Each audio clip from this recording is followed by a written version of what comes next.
Hola, muy buenos días a todos y bienvenidos a esta segunda jornada del curso del octavo International Cardio Oncology Symposium.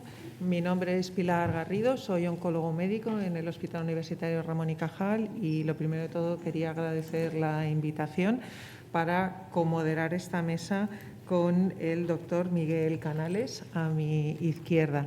Es una mesa sobre el papel de la inmunoterapia en distintos tumores y para hablarnos de tres temas diferentes tenemos a tres oncólogos médicos muy prestigiosos que nos darán su visión. Van a hacer presentaciones en los diferentes tumores de alrededor como de 15 minutos para que luego podamos tener tiempo todos juntos de debatir.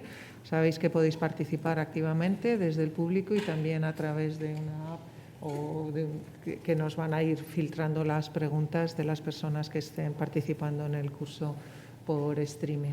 Así que, sin más, paso la palabra a Miguel para que empiecen las Pues muchísimas gracias, Pilar, y buenos días y bienvenidos a todos a esta segunda jornada. Y el primer ponente será Javier de Castro. Javier de Castro es un reconocido experto a nivel nacional e internacional en cáncer de pulmón y nos va a hablar del papel que puede tener la inmunoterapia en este tipo de tumores. Cuando quieras, Javier. Muchas gracias, buenos días. Y realmente, hoy esta mesa yo creo que está diseñada por las dos patologías que más hemos conseguido con la inmunoterapia, como es melanoma y cáncer de pulmón, y luego lo que más necesitamos, que es el futuro, que contará con nuevos fármacos Víctor. Esta es mi declaración. Como sabéis, para los que no sois oncólogos, el cáncer de pulmón siempre lo dividimos en dos partes desde el punto de vista microscópico, lo que es el cáncer de célula pequeña, que supone un 15%, un cáncer muy agresivo, casi como un tumor hematológico, muy diseminado en muchas ocasiones, y el resto, el 85%, lo que llamamos no célula pequeña, non-small cell, donde tenemos dos variantes histológicas más importantes, como son el adenocarcinoma y el carcinoma escamoso. De hecho, hoy en día hablamos de no escamoso, que supone hoy en día, como veis, casi el 60% de estos tumores, y de escamoso, que supone entre un 25 y un 30%. La primera parte vamos a centrarnos en lo que es más frecuente, que es el no escamoso, que os comentaba. En el no escamoso, como podéis ver, las cifras siguen siendo muy negativas. Tenemos, como veis, la mayoría diagnosticados en fases avanzadas o localmente avanzadas, estadio 4, estadio 3, y fijaos, la supervivencia clásica con la quimioterapia pues no superaba a largo plazo ahí habla de hasta el 10%, pero como veis por la gráfica, pues no supera en muchos casos ni el 2-3%. Y esta es la situación que teníamos, y aquí es muy importante la detección precoz, porque aquellos casos en estadios iniciales pueden ser curados a través de un tratamiento local, básicamente cirugía o radiación. Pero las cosas han cambiado en positivo, y este es un New England que todos ponemos ahora porque parece que estamos empezando a doblar la curva. Como veis, la mortalidad en estadio avanzado empieza a descender. Y empieza a descender gracias, por una parte, a las terapias dirigidas y, por otra parte, que hacemos en tumores tratables y a la inmunoterapia. Fijaos el desarrollo que ha habido de nuevos fármacos en cáncer de pulmón en los últimos años.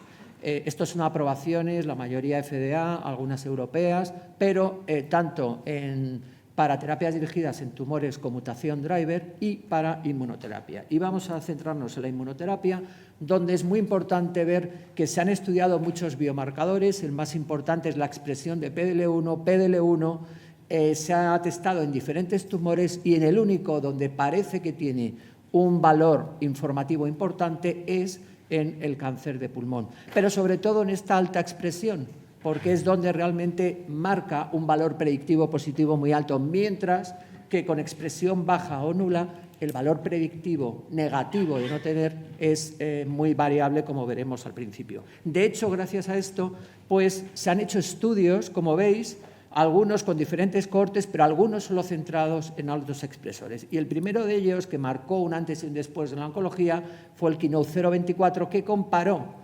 pembrolizumab, un anti-PD1, con quimioterapia. Era un estudio, ya se habían hecho fases 2, etcétera, pero lo más interesante es que era un estudio muy disruptivo, porque era no poner quimioterapia a un paciente, ir directamente al inmuno.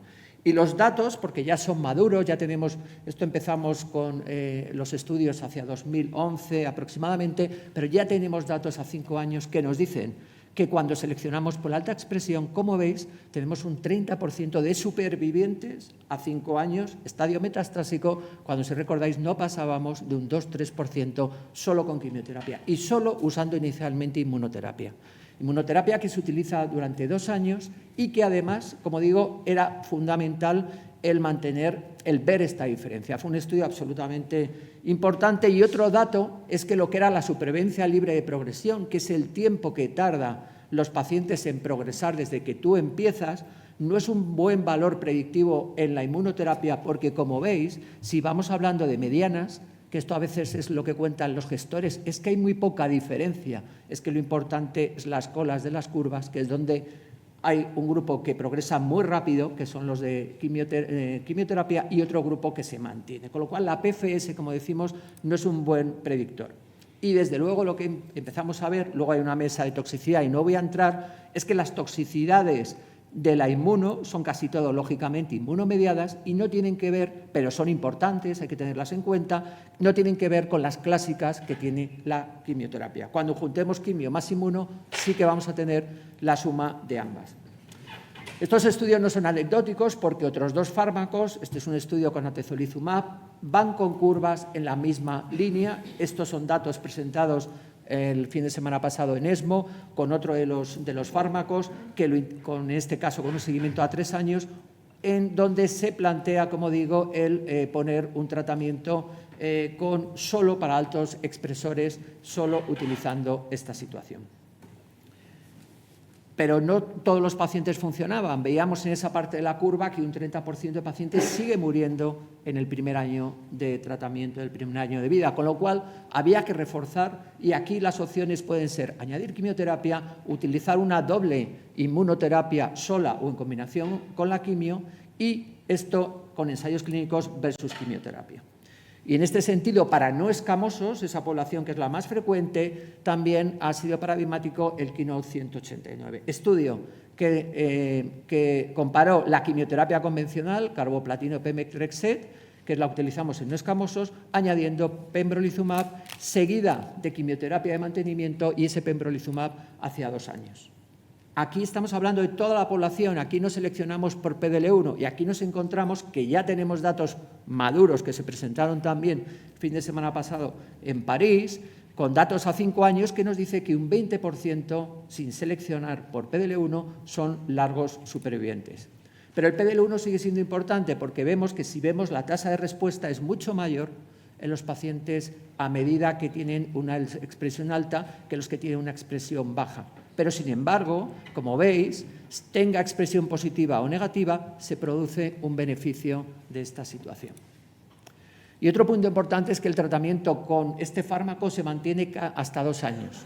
Otros es hasta progresión y tenemos pacientes incluso tratados con 6-7 años. No sabemos si eso tiene algún valor, tratar a un paciente, mantener un tratamiento tanto tiempo en cuanto a toxicidad para el paciente, en toxicidad también económica para el sistema. Pero en el caso de pembrolizumab se paran en 2 años y lo que nos ha dicho que aquellos pacientes que completan los 35 ciclos, pues como veis el 72% está vivo a los 3 años y tienen un 86%, con lo cual no solo el PDL1, sino también el paciente que responde y que mantiene el tratamiento son aquellos pacientes que van a ser los largos supervivientes. Además, en aquellos pacientes que han progresado después de haber parado, el retratamiento, aproximadamente un 60% de ellos suele ser eficaz. La histología escamosa siempre era muy pobre porque no teníamos grandes datos. Se hace el mismo estudio frente a quimioterapia, añadiendo pembrolizumab, estudio 407, y también resultados similares. A largo plazo vemos esta parte de la curva que, como veis, cae siempre en el primer año aproximadamente 30%, una parte intermedia que se mantiene, esto se repite en casi todas, y esta cola de largos supervivientes, que es por lo que decíamos que no solo tenemos que valorar el tratamiento, sino la toxicidad a largo plazo, porque vamos a tener un grupo ya importante, en 20-30% de pacientes, que van a sobrevivir a 5 años. Y lo mismo que hemos dicho en cuanto a tasa de respuesta, expresión de PDL1 y mantenimiento del tratamiento durante 2 años. Habíamos utilizado como antiangiogénico el bevacizumab durante muchos años, pero ahora tiene mucho más sentido la antiangiogénesis porque realmente el microambiente tumoral es donde se produce una gran interacción desde el punto de vista de todos los factores que intervienen en los mecanismos de respuesta o de inhibición inmunológica. Y también se han utilizado en este estudio añadir al clásico esquema de carboplatino, Taxol, bevacizumab, añadir atezolizumab. También es un estudio positivo, pero tampoco parece que 4 fármacos, con los riesgos que tiene de utilizar antiangiogénicos, aporten. Pero es verdad que se siguen testando muchos antiangiogénicos a ver si podemos mejorar, dar el salto de ese grupo de 20-30% de largos supervivientes. Con lo cual, otra estrategia es utilizar una doble modulación. Nuestros compañeros de melanoma, luego lo contará Enrique, ya la han practicado y funciona muy bien. ¿Qué pasa en el cáncer de pulmón? Este es un estudio que el diseño es complicado, el CheckMate 227, utilizando nivolumab más ipilimumab, que es un anti-CTLA4, y lo interesante es que parece que volvemos a tener lo mismo, en este caso sin quimioterapia, pero también es importante verlo que en pacientes sin expresión de PDL1, es decir, ese grupo que parece que se benefician menos, obtenemos un resultado interesante. También, como digo, pasa con independencia de la expresión de PDL1. La duda es qué pacientes son los que deben recibir esta doble modulación, porque, entre otras cosas, los anti-CTLA4 sí que tienen una toxicidad también que es más relevante. ¿Estudios que combinan quimio más doble inmunomodulación? Pues los tenemos, como el CheckMate 9LA y el Poseidón. Interesante este 9LA porque este estudio dijo, bueno, si realmente la doble modulación funciona, pero hay pacientes que se caen en la primera parte de la curva, en esos primeros 12 meses, ¿por qué no damos 2 ciclos de quimioterapia al principio? Solo 2. Y lo que nos encontramos es que aquí parece que caen menos pacientes, que la curva no baja tanto. Y es un estudio interesante porque ya digo que podemos evitar las progresiones rápidas, la caída de pacientes en el primer año que se sigue produciendo.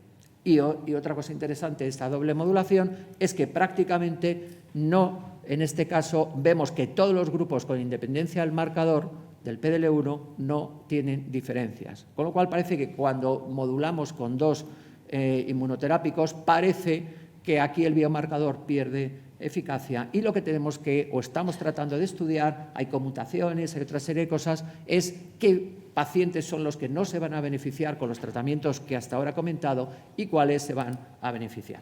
Por lo tanto, fijaos la cantidad de ensayos clínicos que se han desarrollado basándonos en la expresión de PDL1 y algo muy importante, los pacientes portadores de mutaciones, el GFR, ALK, ROS1, que son estas mutaciones tratables, no se benefician habitualmente de la inmunoterapia, con lo cual la inmunoterapia no es el tratamiento estándar. Y una cosa muy importante es, como comentábamos ayer, es el diagnóstico. No podemos empezar a un paciente porque tenga un PDL1 el 90%, con alta probabilidad de respuesta si no le hemos hecho el testing molecular básico, que es el GFR, ALK, ROS1, porque estos pacientes, aunque tengan un PDL1 alto, no van a responder.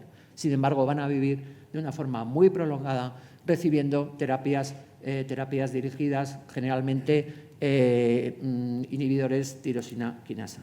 En definitiva, esta es la curva de los estudios cuando la curva de la quimioterapia nos caía en esta situación. Con lo cual hemos avanzado de una forma importante y esto ha hecho que traslademos la inmuno también a los estadios más precoces. Estadios más precoces que son estos estadio 1-2, quirúrgicamente resecables habitualmente, y un estadio 3 que es más complicado porque algunos pacientes se pueden operar, pero otros son totalmente irresecables. En la parte de resecabilidad hemos encontrado que en este caso también datos muy maduros, hemos participado en muchos centros a nivel internacional, hacer en paciente irresecable que no se puede operar estadio 3A o 3B después de quimioradioterapia 1 año de durvalumab, un anti-PDL1, aumenta la supervivencia.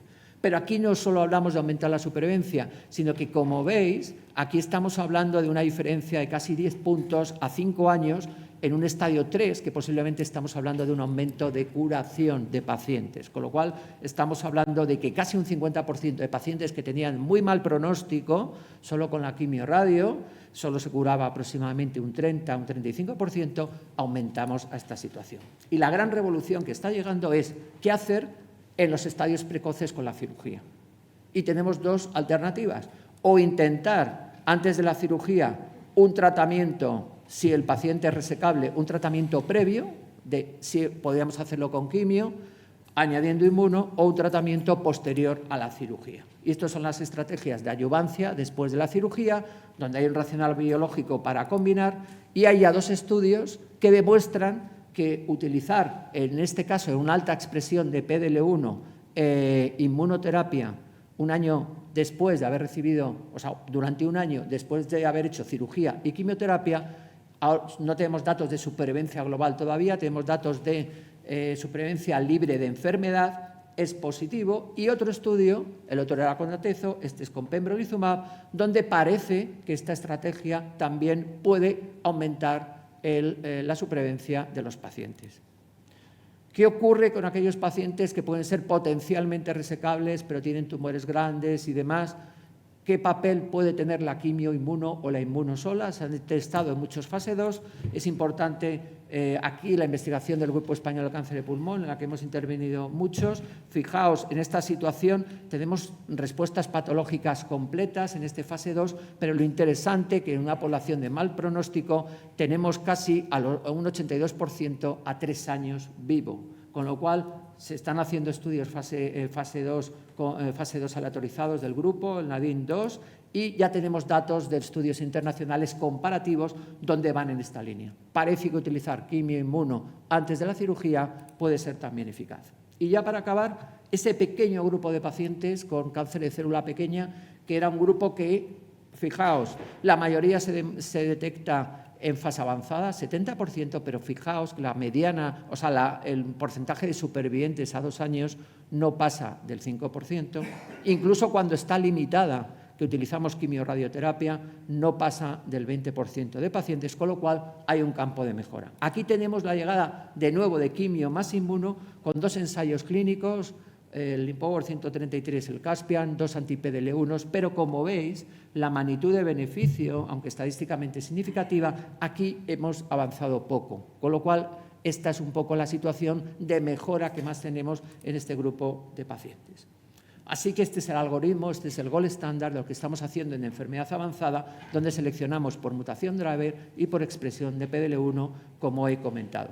Así que, en conclusión, podemos decir que para ese grupo del 80% de pacientes donde no detectamos mutaciones driver, las combinaciones con inmunoterapia es el gold estándar, que vamos a alcanzar un 20-30% de largos supervivientes, que en el estadio 3 consolidar con inmunoterapia aumenta a largo plazo la supervivencia, que en los estadios potencialmente resecables la quimioterapia adyuvante después de la cirugía y la quimioterapia o la neoadyuvancia pueden ser interesantes. Quedan dudas si son 2 años de tratamiento es suficiente, cuánto de quimio necesitamos, cuánto aporta una doble modulación con 2 inmunomoduladores, qué otros biomarcadores tenemos. ¿Qué hacemos a la progresión? Que ahí tenemos muchos estudios de nuevos ensayos clínicos y cómo podemos mejorar todavía el beneficio de los de célula pequeña. Nada más y muchas gracias.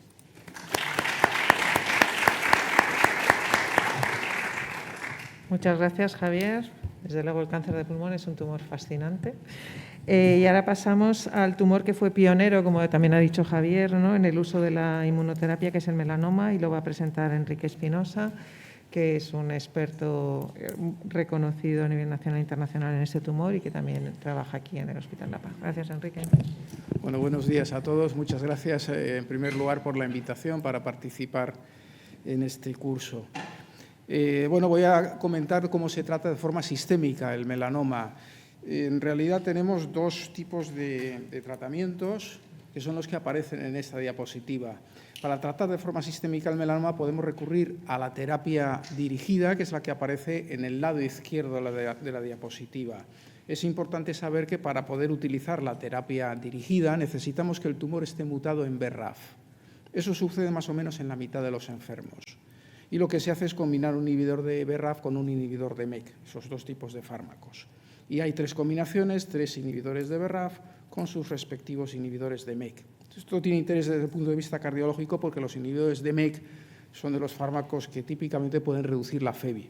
Pero este no es el tema de hoy. Hoy me voy a centrar en lo que aparece en la parte derecha de la diapositiva, que está la otra opción de tratamiento sistémico en el melanoma, que es la inmunoterapia. La inmunoterapia se puede utilizar independientemente de si el tumor está mutado en BRAF o no, es decir, que vale para todos los pacientes con melanoma. Es un tratamiento que se administra por vía intravenosa y tenemos aquí en el campo del melanoma dos anti-PD1, el pembrolizumab y el nivolumab, y la combinación de dos fármacos, nivolumab e ipilimumab. Aquí puesto de otra manera, los que tenemos hoy disponibles son, y los que más se utilizan son los anti-PD1, nivolumab y pembrolizumab. Tenemos el ipilimumab, que fue el primero de todos en llegar, pero que tiene un mecanismo de acción distinto, no es un anti-PD1, es un anti-CTLA4. Y van a llegar más fármacos. Ahora mismo se va a aprobar dentro de poco en Europa el relatimab. Que se apruebe en Europa no quiere decir que aquí en España lo vayamos a tener, porque aquí somos un poquito más lentos, pero llegará. Y hay otros muchos más fármacos que están en desarrollo. Y estos fármacos se van a ir combinando, pero siempre sobre la base de un anti-PD1. Estos son los fármacos con diferencia más utilizados. Traigo esta diapositiva para explicar cómo funcionan estos fármacos. A la izquierda aparece lo que debería ocurrir en condiciones normales cuando un tumor es detectado por el sistema inmune. Los tumores no se escapan del sistema inmune porque éste no los vea, el sistema inmune los ve. Lo que ocurre es que el tumor se las apaña para poner en marcha los frenos naturales que tienen los linfocitos, y uno de estos frenos es PD1. Hay muchos otros, CTLA4, que ya he comentado, y todos estos que aparecían en la diapositiva anterior, TIM3, VISTA, LAC3, todos son moléculas que frenan a los linfocitos, pero la más importante es PD1. ¿Y qué ocurre? Que lo que debería, la función normal del linfocito, lo que debería ocurrir es que una vez que el linfocito reconoce la célula tumoral, esta sería destruida, pero las células tumorales expresan el ligando de PD1 y a través de ese ligando PD1 se pone en marcha e inhibe la función del linfocito. ¿Cómo romper esta interacción tan perjudicial? Pues colocamos en medio un anticuerpo. Podemos poner un anti-PD1, también hay anti-PDL1, pero en cualquier caso esta interacción ya no se lleva a cabo, con lo cual el linfocito queda activado y destruye la célula tumoral. Esto es lo que tiene que suceder. Lo importante de todo esto es recordar que la acción beneficiosa o tóxica de la inmunoterapia no la ejerce el fármaco, la ejerce el linfocito T. Y esto es lo que explica algunas cosas curiosas que ocurren con la inmunoterapia y no ocurren con otro tipo de fármacos. Y esto me lleva a esta diapositiva de aspecto inofensivo, pero que es la más importante de lo que yo quiero comentar hoy. El hecho de que sea el linfocito el que ejerce la acción significa que una vez que ese linfocito está activo, puede mantener su actividad durante mucho tiempo. De manera que las respuestas que se obtienen con la inmunoterapia tienden a permanecer en el tiempo, son prolongadas. No todos los pacientes responden, pero aquellos que lo hacen normalmente mantienen la respuesta a largo plazo, incluso de forma indefinida. Yo tengo ya pacientes que llevan 5, 6, 8 y hasta más de 10 años después de haber recibido inmunoterapia. Y algunos de ellos ya suspendieron el tratamiento. Este efecto beneficioso se puede mantener aunque el fármaco ya no se administre. El linfocito está activado, ya cumple su función y llega un momento en que suspendemos el fármaco. Pero esto mismo que sucede y que es beneficioso con las respuestas, también puede ocurrir con la toxicidad.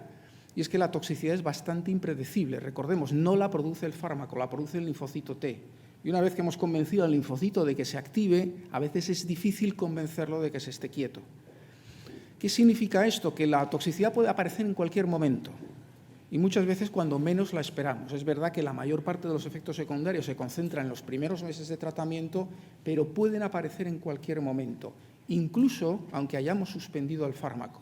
Hay veces que el tratamiento terminó hace 2 o 3 meses y en ese momento es cuando aparece un efecto adverso. Y por el mismo motivo, cuando aparece un efecto adverso y suspendemos el fármaco, la toxicidad no tiene por qué revertir. Y esto es una diferencia fundamental con otro tipo de medicamentos en los que la toxicidad desaparece en cuanto suspendemos la administración. Aquí no tiene por qué suceder. ¿Y qué tipo de toxicidades se producen? Muy variadas. Es verdad que hay algunas relativamente comunes, la toxicidad cutánea o digestiva, algo de cansancio, efectos muy comunes, pero si nos fijamos en el muñeco que aparece a la derecha, hay un montón de itis.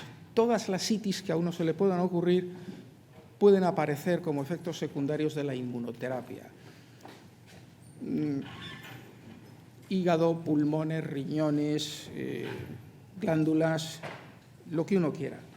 Y en el caso de que nos ocupa, las tres que afectan al corazón, arritmia, pericarditis y miocarditis, son muy poco frecuentes. Están en torno al 1% de los pacientes los que pueden presentar este tipo de complicaciones. Pero cuando aparecen son temibles, porque muchas veces pasan desapercibidas en sus primeras fases y cuando dan la cara el paciente ya se encuentra en una situación clínica comprometida. Además, el hecho del 1% no nos tiene que hacer bajar la guardia. En un hospital como este se tratan más de 100 pacientes al año con inmunoterapia, no solo de melanoma, sino de muchos otros tumores, con lo cual todos los años tenemos varios sustos relacionados con el corazón. Y lo importante es saber reconocer este tipo de efectos, saber que están ahí y actuar lo antes posible. Bueno, ya centrándome en el campo del melanoma, o volviendo al melanoma otra vez, la terapia sistémica la utilizamos en dos contextos: el tratamiento adyuvante, es decir, prevención de recaídas en un tumor que ya se ha extirpado, y tratamiento de la enfermedad avanzada, la enfermedad que ya no se puede extirpar porque está diseminada. En el caso del tratamiento adyuvante utilizamos el tratamiento con inmunoterapia cuando hay ganglios en el momento del diagnóstico, es decir, el tumor está en la piel, pero la cadena ganglionar más cercana ya está afectada por el tumor. En este contexto, la terapia dirigida no está admitida, en España no se financia, con lo cual solo contamos con la inmunoterapia para tratar a estos pacientes. Recordemos que es un tratamiento preventivo, se administra durante un año, es el tiempo fijo, y después se hace seguimiento del paciente. Estos son dos estudios que sentaron la indicación de los anti-PD1 para el tratamiento adyuvante del melanoma. En el caso de la izquierda vemos la comparación de pembrolizumab frente a placebo. Recordemos que son pacientes en principio curados, pero con mucho riesgo de recaída. Estos pacientes con ganglios en el momento del diagnóstico tienen un riesgo cercano al 50% de recaída. Y vemos cómo ese riesgo disminuye considerablemente si administramos el anti-PD1 durante un año. En el caso de la derecha es el otro anti-PD1 utilizado, el nivolumab, y en este caso se compara con un fármaco también útil, con el ipilimumab, que es un anti-CTLA4. Y vemos como el anti-PD1 es también superior. Estos dos estudios sentaron la indicación para el tratamiento adyuvante durante un año en melanomas que tienen ganglios en el momento del diagnóstico. Y en la enfermedad avanzada, lo que se ha conseguido con la inmunoterapia, y ya se comentaba en el caso del cáncer de pulmón por el doctor De Castro, son los largos supervivientes. Yo no pongo curvas de quimioterapia, porque la curva de quimioterapia era una curva que caía en picado y después de un año quedaban muy pocos pacientes. Al cabo de 2 años prácticamente ninguno. Y aquí lo que se consiguen son largos supervivientes, esa cola de la curva. Este es el estudio que comparaba el pembrolizumab, un anti-PD1, con un anti-CTLA4, el ipilimumab, es decir, un fármaco también útil. Y demostró que el anti-PD1 es superior al anti-CTLA4. Por ese motivo, los anti-PD1 son hoy en día los fármacos más utilizados para tratar el melanoma. Como curiosidad, este fue el primer estudio en el que el tratamiento se paraba a los 2 años. Después de 2 años, pasara lo que pasara, el paciente suspendía el tratamiento. Y lo que se observó es que los pacientes que alcanzaban los 2 años podían mantener la respuesta de forma indefinida. Es verdad que algunos pacientes progresaban, pero eran los menos. Y desde entonces, muchos estudios de inmunoterapia paran después de cierto tiempo, que suelen ser los 2 años. Este es otro trabajo que compara, y vemos aquí las 3 curvas, el ipilimumab abajo, el nivolumab, un anti-PD1, y la combinación de los 2 fármacos. No hay diferencia entre los 2 anti-PD1 en eficacia y en toxicidad. El nivolumab y el pembrolizumab son similares. Y aquí lo que vemos es que la combinación de 2 fármacos de inmunoterapia ofrece resultados un poco superiores. Hay más respuestas y el porcentaje de supervivientes se eleva un poco. Pero esto tiene un precio, y lo vemos aquí, que es en el porcentaje de toxicidad grave. Más de la mitad de los pacientes tratados con la combinación tienen una toxicidad grave. Es verdad que las combinaciones ofrecen más eficacia, pero a costa de mayor toxicidad. El tipo de toxicidad es la misma, pero aumenta su frecuencia. Estoy ya terminando. ¿Cómo entonces seleccionamos el tratamiento para nuestros pacientes? Bueno, cuando el tumor está mutado, recordemos que esto ocurre en la mitad de los pacientes, mutado en BRAF, podemos elegir entre terapia dirigida e inmunoterapia. Nos decantamos por la terapia dirigida en todos aquellos pacientes que necesitan una respuesta rápida, porque estos fármacos actúan muy deprisa, en cuestión incluso de pocos días. Casi todos los pacientes responden al principio, luego en estas situaciones más apuradas son el tratamiento de elección. Y además tienen una toxicidad de la clásica de cualquier medicamento, perfectamente predecible, y sabemos que va a desaparecer en cuanto suspendemos la medicación. Por contra, la inmunoterapia produce respuestas que en general tienden a durar más tiempo. Hay menos resistencia a largo plazo, es decir, muchos enfermos no responden al principio, pero aquellos que lo hacen sí mantienen su respuesta de forma prolongada. Y en general la tasa de toxicidad es menor que con la terapia dirigida. Y si ya hablamos de inmunoterapia, ¿cuándo elegimos un fármaco o cuándo elegimos la combinación de dos fármacos? Bueno, hay que reconocer que la terapia con un solo fármaco es menos tóxica y que la combinación de fármacos produce más respuestas, que son también más rápidas, aunque a costa de mayor toxicidad. Y hay algunas situaciones en las que esta mayor eficacia merece la pena. Aquellos pacientes que tienen melanomas del ojo, que son muy resistentes a los anti-PD1 monoterapia, aquellos pacientes que tienen pequeñas lesiones cerebrales, que en el melanoma son muy frecuentes, se benefician de la combinación. Y también los pacientes con la enfermedad mutada van mejor con una combinación que con la monoterapia. Lo que pasa es que en España solo tenemos financiada la primera indicación, la del ocular y la de las metástasis cerebrales. Bien, y con esto termino, concluyendo que la inmunoterapia es un tratamiento de uso común, tanto en el ámbito adyuvante, para prevenir recaídas, como en el de la enfermedad avanzada del melanoma. Esto ha permitido que hoy tengamos largos supervivientes. Más de un 30% de los pacientes están vivos a largo plazo y esas respuestas se mantienen en el tiempo. Pero esto ocurre a costa de una toxicidad que no siempre es predecible, que puede aparecer en cualquier momento y que es muy variopinta. Y entre esa toxicidad figura la cardíaca. Y eso es todo. Gracias.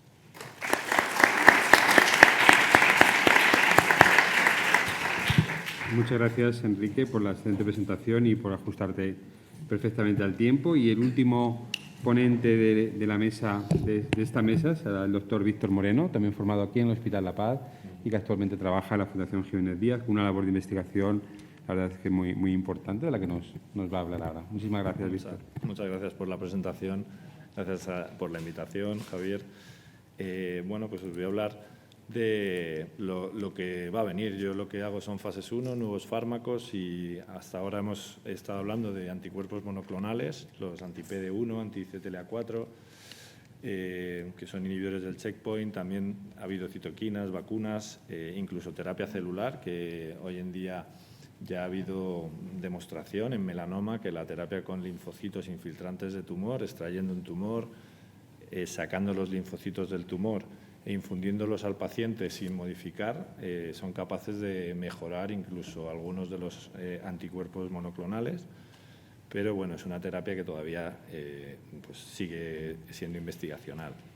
Lo que viene son anticuerpos biespecíficos en las que vamos a combinar distintas capacidades de dianas, nuevas dianas de checkpoint, como decía el doctor Espinosa, más allá de PD1, nuevas estructuras de citoquinas mezcladas con anticuerpos, terapia vírica modificada y terapia celular modificada. Yo lo que voy a intentar explicar es sobre todo los anticuerpos biespecíficos, porque es lo más sencillo, digamos, dentro de la nueva inmunoterapia. Aquí podemos ver que podemos diferenciar a la izquierda anticuerpos y a la derecha proteínas de fusión recombinantes.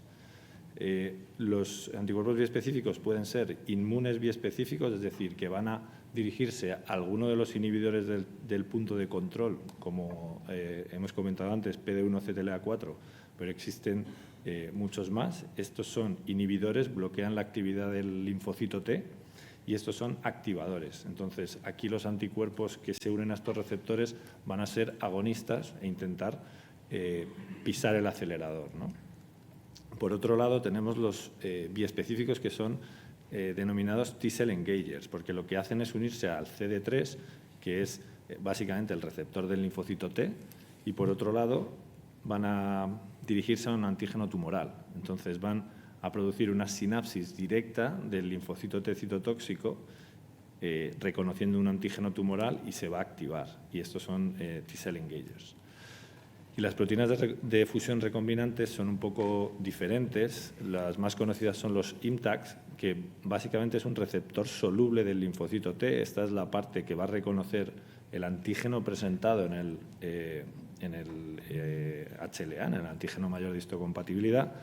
Y por otro lado, tiene una región que se va a unir al CD3 del linfocito T, de forma que cree la sinapsis entre la célula tumoral y el linfocito T. Y luego existen también compuestos más complejos, como las inmunocitoquinas, en las que al anticuerpo se le añaden partes activadoras, como puede ser la interleuquina 2. De esta forma, vamos a intentar mejorar la respuesta a la inmunoterapia.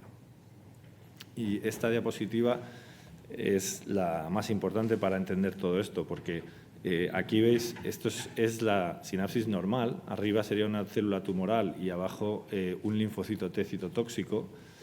Los antígenos generalmente procesados por el antígeno mayor de histocompatibilidad se presentan en la superficie de las células. El linfocito T, mediante su receptor del linfocito T, los reconoce y puede hacer una actividad efectora. Entonces, esto es lo que suele estar inhibido en el cáncer y hay estrategias como la de bloquear PD1, etcétera, pero existe la terapia celular en la que directamente extrayendo los linfocitos se modifican las cadenas alfa y beta para reconocer péptidos que son específicamente tumorales. Esto se está investigando y está dando unos resultados muy buenos. Y, de hecho, habréis oído hablar de los antígenos quiméricos, que son un poco distintos, los CAR, ya que aquí lo que se hace es, al linfocito T citotóxico, no se le modifica el receptor T, las cadenas alfa y beta, sino que directamente se le quita ese receptor y se le une un dominio de inmunoglobulina, es decir, un receptor del linfocito B, por eso se llaman quiméricos. Ese dominio de inmunoglobulina tiene la capacidad de reconocer un antígeno sin necesidad de estar presentado en el antígeno mayor de histocompatibilidad. Entonces, se puede producir una activación directa de ese linfocito T frente a esa célula tumoral que tiene un antígeno de membrana no procesado. Si esto lo trasladamos a fármacos, esta terapia celular requiere hacer una leucoaféresis, modificar las células en el laboratorio y volver a infundirlas al paciente después de haberle puesto una quimioterapia linfoablativa. O sea, son procesos muy largos y complejos.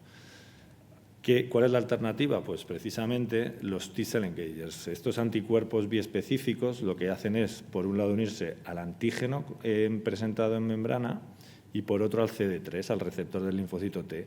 Esta sinapsis es capaz de activar el linfocito T de forma directa. Esto sería el equivalente al CAR a nivel de fármaco. Y a nivel de equivalente al TCR modificado serían los ImmTAC. Tenemos una proteína soluble, que es un TCR soluble, que reconoce a un péptido presentado, y por otro lado un dominio CD3, de forma que esto está ya hecho, está preparado para administrar al paciente. Tipos de anticuerpos biespecíficos, pues hay muchos. La mayoría son IgG-like. La ventaja que tienen los que no son IgG-like, es decir, que no tienen la fracción constante, es que pueden aumentar la penetración en tejidos y unirse a epitopos que son inaccesibles a anticuerpos grandes. Pero prácticamente no se utilizan ya que tienen una vida media muy corta. La mayoría tienen forma de inmunoglobulina con la fracción constante y esto además no solo prolonga la vida media, sino que es capaz de producir también citotoxicidad dependiente de anticuerpo, etcétera, otros beneficios que bueno. ¿Cómo se descubren estos biespecíficos? Pues existen varios métodos. El estándar es básicamente probar un antígeno, múltiples anticuerpos y ver cuál es más eficaz como tal y fusionar esos dos anticuerpos. Existe otro método que es el DuoBody, en el que lo que se hace es probar múltiples anticuerpos biespecíficos y ver cuál se une de forma, simultánea, porque el que se unan muy bien y bloqueen de forma individual no tiene por qué asegurar que se van a unir de forma, cuando estén en el mismo anticuerpo, no tienen por qué unirse bien, porque al final es un tema ya, de espacio, o sea, de cómo entra el anticuerpo ahí. ¿Y cuál es el problema principal que tenemos con estos fármacos, ¿no? Los que activan de forma directa el linfocito T frente a las células tumorales? El principal es el síndrome de liberación de citoquinas, porque la activación del linfocito T lo que hace es citotoxicidad a través de citoquinas. Esto es un síndrome en el que todos los pacientes presentan fiebre, que en general pues, puede tratarse con antiinflamatorios no esteroideos o antipiréticos y responder bien, pero en algunas ocasiones puede producir hipotensión y desaturación y requiere administración de fármacos que bloqueen esas citoquinas, como es el tocilizumab. Otra complicación que es menos frecuente en los anticuerpos biespecíficos, pero que se ve mucho en la terapia celular, es el ICANS o Immune Effector Cell Associated Neurotoxicity Syndrome, que básicamente lo que pasa es que los pacientes entran en un estado confusional y no se conoce muy bien el motivo. Lo que sí se sabe es que el tocilizumab en estos casos no es tan eficaz y se suelen usar corticoides. Bueno, y aquí vemos que los biespecíficos no son puramente investigacionales, ya muchos son una realidad. Hay varios que ya están comercializados y se espera que en los próximos años su uso sea masivo, por lo que empezar a conocer estos medicamentos siempre es bueno. Yo voy a poner algunos ejemplos de los que estamos probando y que, para dar algunas pinceladas de lo que viene. Ya ha comentado el doctor Espinosa el relatlimab, que es un anti-LAG3 y que ya ha demostrado aumento de la supervivencia libre de progresión en melanoma. Y, lógicamente, esto lleva a que muchas compañías estén diseñando anticuerpos biespecíficos que en el mismo anticuerpo bloqueen ambas proteínas, PD1 y LAG3. Este es el ejemplo de este medicamento en el que se juntan, aquí ves, el dominio anti-PD1 y el dominio anti-LAG3 en la misma molécula. Estos son datos del estudio de escalado, que tampoco tiene mayor interés. Sí que ver aquí un poco la actividad dentro de un fase 1, múltiples tumores sólidos, y aquí la barra hacia abajo quiere decir disminución de la carga tumoral, barra hacia arriba, aumento de la carga tumoral. La mayoría de los pacientes no tuvieron respuesta, son pacientes politratados que han progresado a terapias estándar, pero sí que podemos ver que hay algunos indicios de actividad. Desde luego no es llamativa, pero los estudios translacionales orientan a que el aumento de la expresión de LAG3 puede estar asociado a una mayor respuesta. Y estos investigadores se preguntaron cómo podían hacer estos tumores más sensibles al bloqueo PD1-LAG3. Y vieron que con un anticuerpo anti-ER2 eran capaces de aumentar la expresión de LAG3 en las células NK. Directamente lo probaron en pacientes y usaron la combinación de ese anticuerpo anti-ER2 con el biespecífico PD1-LAG3, y aquí vemos ya que las respuestas fueron mucho más intensas, casi la mitad de los pacientes respondieron, y algunas de ellas espectaculares y en pacientes refractarios a terapia anti-ER2, como podéis ver aquí, esta paciente con cáncer de mama que con la primera dosis ya tuvo una respuesta espectacular. Por tanto, es un fármaco en fase 1, pero continúa la investigación con él.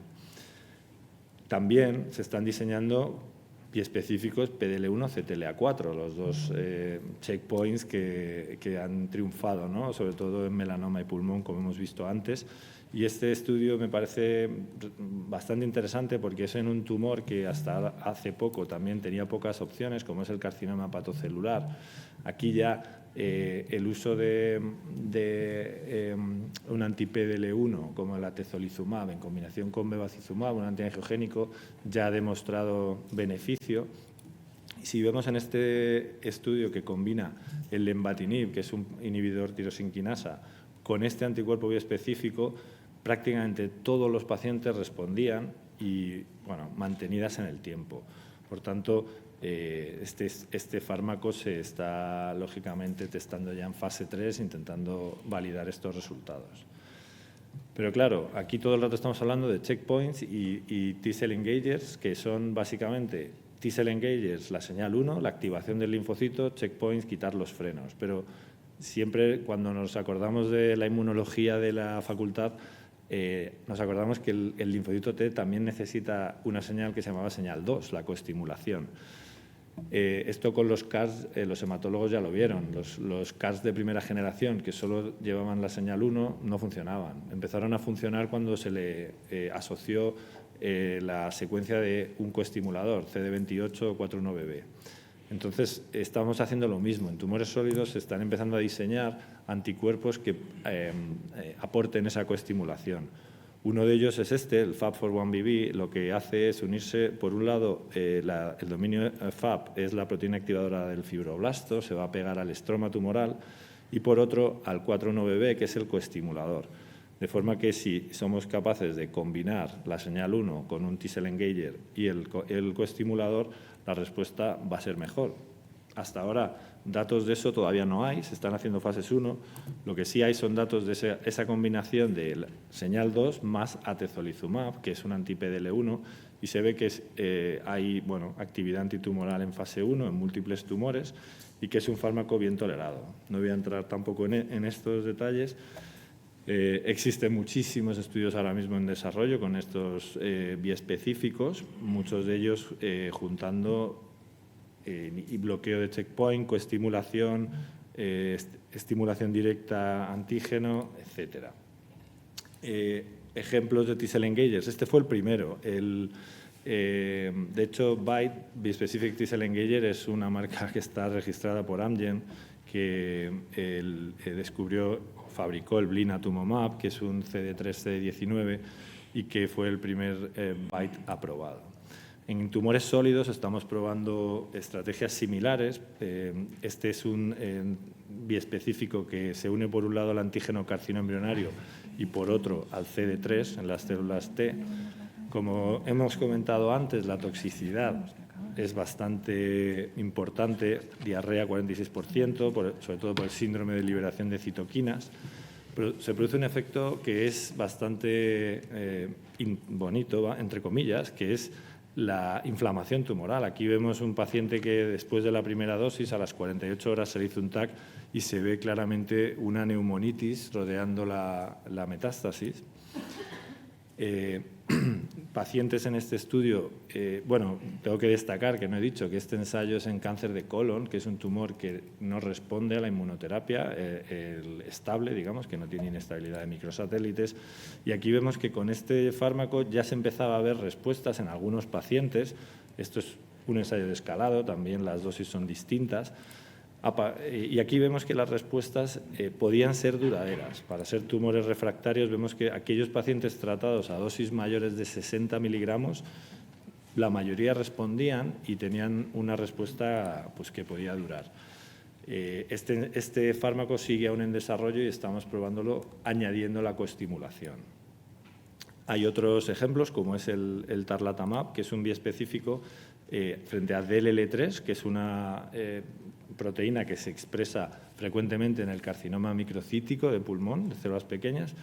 Este fármaco se ha visto en la fase 1 una actividad que es impresionante porque en general en la fase 1 de ensayos de escalado es raro ver que casi la mitad de los pacientes respondan y más en un tumor que también no se consideraba muy sensible a la inmunoterapia.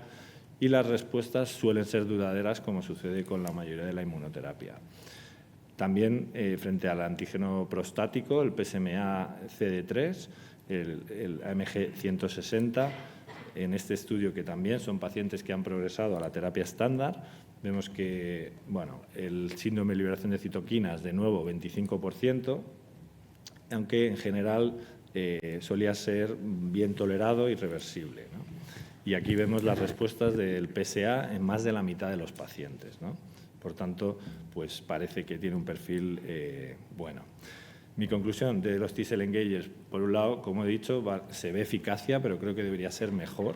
Estamos testando coestimulación. El CRS se debe usar el tocilizumab, digamos, precozmente, prácticamente lo estamos usando a partir del grado 1. Y otro de los problemas, que no he podido tampoco entrar mucho en ello, es la generación de anticuerpos antifármaco, porque al fin y al cabo estos anticuerpos a veces generan una propia respuesta inmunológica y el anticuerpo no hace nada porque el cuerpo lo bloquea con otros anticuerpos. Existe estrategias como administrar anti-CD20, como el obinutuzumab, que va a deplecionar de linfocitos B.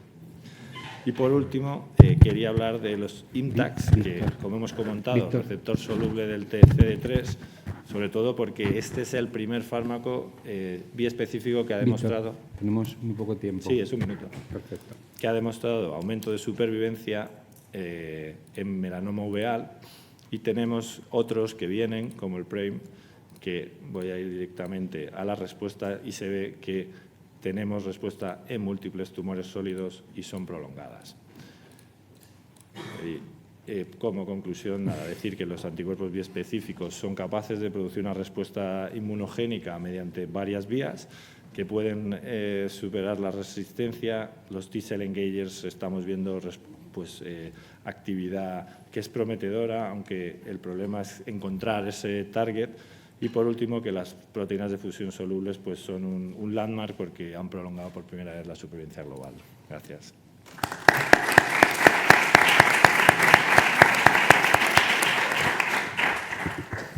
Muchísimas gracias a los tres y tenemos 10 minutines largos para la discusión y el debate. No sé si hay alguna pregunta en el público. Sí, ahí al final.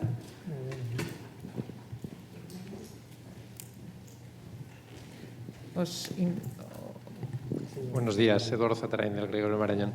Le quería preguntar al doctor Moreno si con estos fármacos biespecíficos también prevemos o esperamos o hay algún dato de aumento de toxicidad cardiovascular. A ver, en principio no de forma directa. Sí que es verdad que algunos tienen más efecto. Por ejemplo, un PDL1, CTLA4, pues el riesgo de hacer una miocarditis, una inflamación miocárdica puede ser mayor. Con los T-cell engagers, el síndrome de liberación de citoquinas, muchas veces, pues al producirse la cytokine storm pues produce afectación cardiovascular y siempre requiere valoración por los cardiólogos porque los pacientes se ponen hipotensos.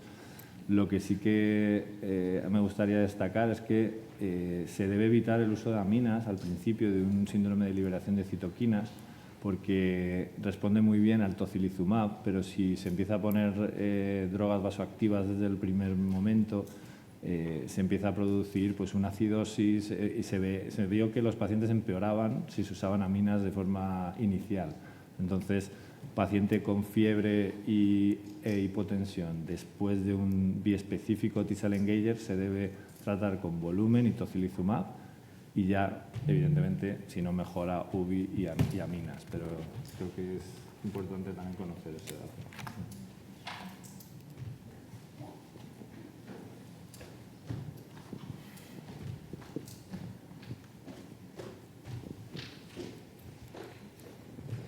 Muchas gracias por las presentaciones, la verdad es que han sido fantásticas todas. Hay una pregunta un poco para la mesa que viene por el chat y, vamos, la pregunta es un poco larga, pero resumiéndola, básicamente es, en todos estos ensayos, ¿cómo creéis que se podría mejorar la monitorización cardiovascular en el sentido de tener datos, ¿no? Porque es verdad que muchas veces cuando los fármacos empiezan a utilizarse en práctica clínica nos encontramos con efectos adversos teóricamente inesperados o más frecuentes de lo que estaban registrados, probablemente porque por un lado no hay pacientes cardiópatas en los ensayos clínicos, pero por otro lado porque a lo mejor nos falta información, ¿no? ¿Cómo creéis que habría que generar una estrategia para mejorar esa monitorización cardiovascular en los ensayos? Una pregunta un poco difícil, ¿verdad? Bueno, yo por empezar, yo creo que hay muchos ensayos que ya te piden por lo menos una ecocardiografía, que además a veces hablamos con vosotros y demás, previo como para ver por lo menos la fracción de eyección. Posiblemente no sea el mejor gol estándar, como el que podemos hacer en los que estamos trabajando en el estudio, porque sí que previamente los miramos a todos. Y además lo comentaba ayer con gente aquí, que al final nos llevamos muchas sorpresas, porque pacientes que piensan que son absolutamente asintomáticos, que no tienen historia previa de eventos cardiovasculares, no tienen hipertensión, etcétera, te encuentras con funciones cardíacas ya muy limitadas. Entonces yo creo que desde luego en cáncer de pulmón al menos avanzado, y dirían todos, porque si vamos a utilizar incluso inmunoterapia en avanzado puedes tener un problema, pero si vamos a empezar a utilizar inmunoterapia, por ejemplo, en un paciente curado después de una cirugía, pues ahí todavía el someterlo a un riesgo mayor es mucho más importante. Entonces, en los ensayos, ya digo, sí que hay una hiperselección de pacientes, siempre necesitamos vida real para saber lo que ocurre, por eso la importancia de un estudio como el que estamos haciendo. Y por otra parte, ya digo que sí que se empieza, por lo menos en los de pulmón, además suelen ser perfiles de pacientes con patología cardiovascular, sí que se hace sobre todo electrocardiograma y ecocardiografía, suelen ser los dos puntos. Es verdad que posiblemente para estudios más complicados a lo mejor hay que hacer algún dato más. Sí, en fase 1, cuando empezamos con First in Human, hay pacientes que los primeros niveles de dosis ingresan con telemetría para ver posibles arritmias, etc.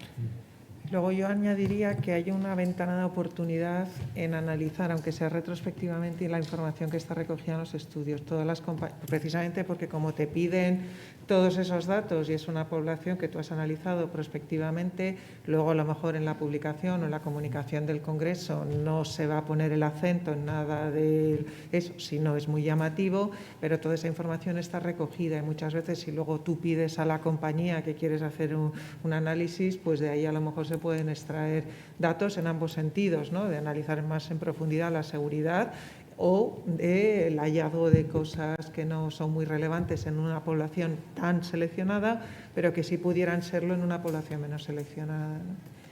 Yo creo que hay dos aspectos, porque esto ahora lo tenemos en ensayo, pero los resultados con biespecíficos son tan espectaculares que vamos a tener en práctica clínica en breve, ¿no?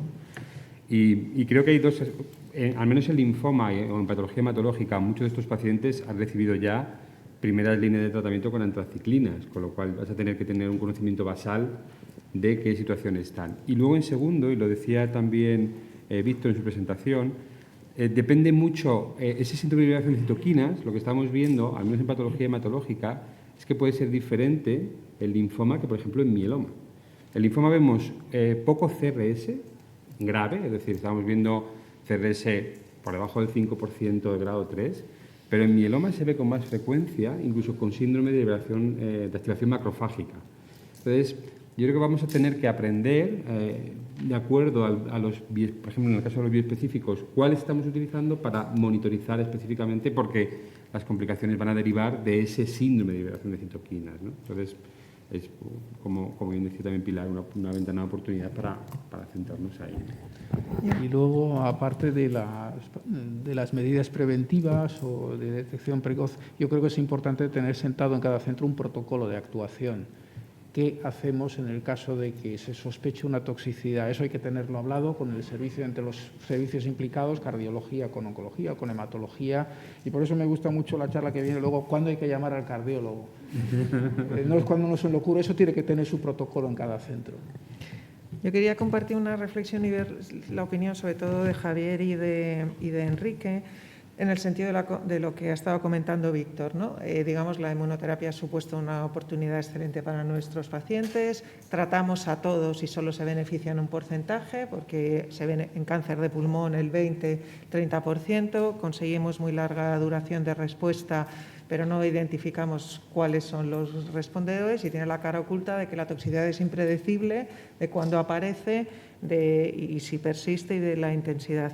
Todo eso con una inmunoterapia sencilla en comparación con lo que nos viene, que nos ha requerido a todos una curva de aprendizaje, no solo a los oncólogos, porque como decía Enrique, ¿no? Todas las ITIs lo que ha generado son colaboraciones con los especialistas de cada una de las ITIs, de los cuales ellos también habéis aprendido, ¿no? Un poco a reconocer las peculiaridades. Pero ahora lo que nos viene, por lo menos en la experiencia dentro de los ensayos clínicos, es multiplicado por 10 en cuanto a complejidad de los efectos secundarios sobre todo, ¿no? Entonces, las poblaciones de pacientes que tienen cáncer de pulmón y melanoma, globalmente, muy simple, no se parecen en nada. Paciente de cáncer de pulmón tipo es un paciente que ha sido fumador, muy mayor, con mucha comorbilidad, melanoma no tiene por qué tener asociado todo eso, ¿no? Cuando te pones en los síndromes de liberación de citoquinas, que en un ensayo clínico lo primero que te dices es que tienes que tener atado, que si se pone malo la negociación con la UBI, claro, todo eso en práctica asistencial, en tumores tan frecuentes como los nuestros, aplicado al señor de 75 años, no lo veo, ¿no? Entonces, ¿veis realista la aplicabilidad en la práctica clínica? Porque, claro, luego están los resultados, ¿no? Que son espectaculares. Hombre, en hematologías que son en tantísimos pacientes, en los nuestros parece que va a aumentar en vez del 20 al 30, pero no es todo. Y si no tenemos biomarcador, entonces, ¿veis aplicable de verdad en la práctica, olvidándonos del precio, toda esta generación que nos viene? Javier, Enrique. Sí, a ver, yo lo que veo que hemos avanzado muchísimo, como hemos comentado Enrique y yo, en dos tumores que no tenían recorrido, pero estamos en un techo ahora mismo, o una meseta, como queramos verlo, ¿no? La sensación que nos da es que añadir otro inmunomodulador tipo anti-LAG, anti-TIGIT, todos los anti-TIGIT en pulmón, por ejemplo, están cayendo, no están funcionando. Entonces no parece que sea añadir más. Yo creo que es importante buscar qué pacientes. Yo siempre digo que nos hemos centrado mucho en la respuesta basada en el tumor, no basada en tampoco sabemos el huésped, el sistema inmunológico de cada persona cómo va a ser, ¿no? Que es otro aspecto que yo creo que ahora se está empezando a estudiar. Entonces, con la llegada de todo esto, es cierto que muchos pacientes no lo van ni a tolerar, porque es un tratamiento muy complicado. Pero, por ejemplo, aquí, ¿qué estamos haciendo? Pues aquí, por ejemplo, este tipo de tratamientos, como dice Víctor, los llevamos a la unidad de ensayos clínicos que tienen telemetría, que ingreso de 24 horas, es decir, exige recursos, exige hospitales específicos que lo puedan hacer, pero por ejemplo, tanto con intensivos como incluso con la propia planta, pues las unidades de oncología, hematología ya lo tiene, posiblemente tendremos que tener camas específicas y personal específico para desarrollar esto. Sí, vamos, el tema del precio tiene la ventaja de que supone una selección natural espectacular, absolutamente espectacular, con lo cual solo llegan a nuestras manos aquellos fármacos que realmente merecen la pena y que cambian de una manera sustancial el pronóstico de los pacientes. Y para esos casos sí nos tendremos que adaptar, no queda más remedio. Es decir, la manera en la que hoy funcionamos a lo mejor no es la misma en la que tenemos que funcionar para determinados pacientes dentro de 10 años, pongamos. Ese tema sí lo tendremos.